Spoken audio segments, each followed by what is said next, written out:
I'm Loretta Bruning, founder of the Inner Mammal Institute.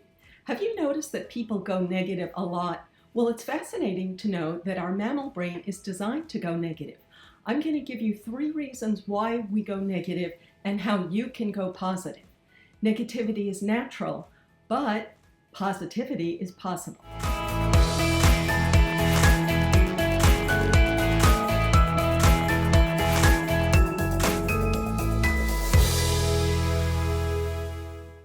The first reason we go negative is that our brain is designed to not have to touch a hot stove twice. So if you could imagine your ancestors and maybe their children were near the campfire and somebody accidentally touched hot fire, ouch, you immediately feel that.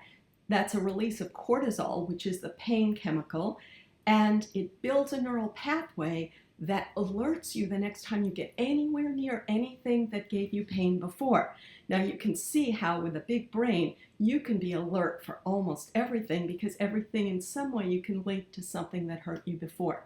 So the reason we go negative first is that our brain is designed to protect us from things that hurt us before and to be alert for those things forever by building a neural pathway.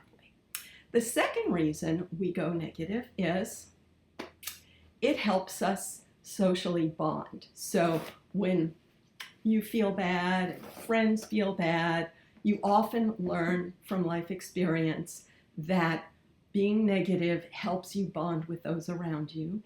And our brain is wired from early experience when our pain brings us attention and helps us bond with others. The third reason we go negative is because it makes us feel smart. So when you go negative, you think, oh, I got the right answer, and those idiots don't know what they're talking about. Now, you may think, oh, well, I don't think this way. So let's look at the brain chemistry behind this. When you are trying to predict what is going to cause you pain from a hot fire, you're releasing the brain chemical dopamine. And dopamine is the chemical that gives us a good feeling when we anticipate a reward. But finding potential obstacles and getting rid of them is the biggest reward to your brain. So that's why we get the good feeling of dopamine when we predict something correctly, including predicting harm. Now, second, when we bond with others, we stimulate the brain chemical oxytocin. Oxytocin is often called the cuddle hormone or the love hormone, the cuddle chemical.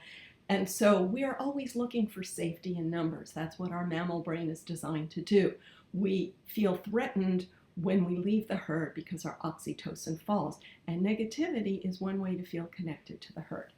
Finally, your serotonin is stimulated when you feel like you're socially important. Now, when I'm negative and I tell you that I know it's right and you are off base, then that actually stimulates my serotonin. It's not anger necessarily. It's like we're the good guys and they're the bad guys. So negativity often is rewarding in that way. And so often we're negative not because we want to be unhappy, because it stimulates our happy chemicals, which is pretty surprising, and that makes it pretty tough to avoid negativity because you're wired in way to stimulate your happy chemicals. So how can we go positive instead of going negative? Well, if you imagine your neurons like this, and as you've probably heard, electricity is flowing down your neurons and it needs to jump from one neuron to the next. And it's really easy to jump for pathways that you've built before. So your negative pathways flow electricity so easily that your brain just goes there without you even realizing. You can build new pathways that make it easier for electricity to jump from one neuron to the next, even a new way, if you stimulate those pathways a lot. So if you focus on looking for something positive for 1 minute, 3 times a day, and repeat that for 45 days, you will build a new neural pathway to go positive instead of going negative. Now, the reason it's not so easy is because when you start thinking of something positive, It sounds dumb, it sounds wrong, it sounds fake and phony. And you want to stop. You want to say, well, that's not right. But that's your negative neural pathway speaking, the pathways that flow electricity so easily that you don't realize that you learned to look for the negative. It's the lens through which you see the world, and so you have to build a positive lens just to correct for the negative lens. So artificially looking for the positive seems flawed until you realize that you were already artificially looking for the negative. Now, how to do this is all explained in my new book, The Science of Positivity: Stop Negative Thought Patterns by Changing Your Brain Chemistry.